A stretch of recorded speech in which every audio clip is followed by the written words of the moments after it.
गर्म लोग हैं ये, और इंशाल्लाह हमारा कप्तान 5 बजने वाले हैं, कप्तान पहुंचने वाले हैं।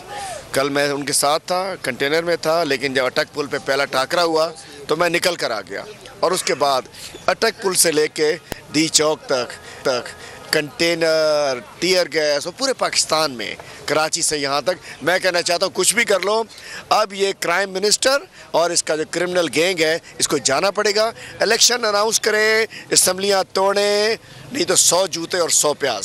सर सियासत में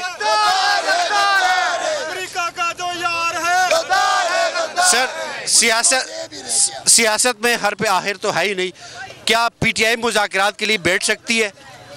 हमारा एक हर्फ वो आखिर है कि हमें ग़ुलामी कबूल नहीं है, ये हमारा हर्फ आखिर है, ग़ुलामी कबूल नहीं है।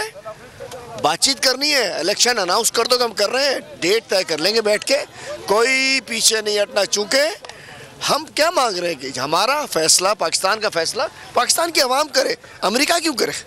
डी चौक पे पहुंच के आप लोगों को लॉन्ग मार्च है या धरना है या जलसा है, किस नवीयत में ये तब्दील हो जाएगा? ये सिर्फ कप्तान को पता है, किसी को उसको पता है। जी बहुत बहुत शुक्रिया। हलीम आदिल शेख साहब हमारे साथ मौजूद थे, वो हमें अपडेट कर रहे थे, और वो कह रहे हैं कि कप्तान साहब ही आखिरी फैसला कर सकते हैं कि आया ये आज़ादी मार्च है या धरना है या जी।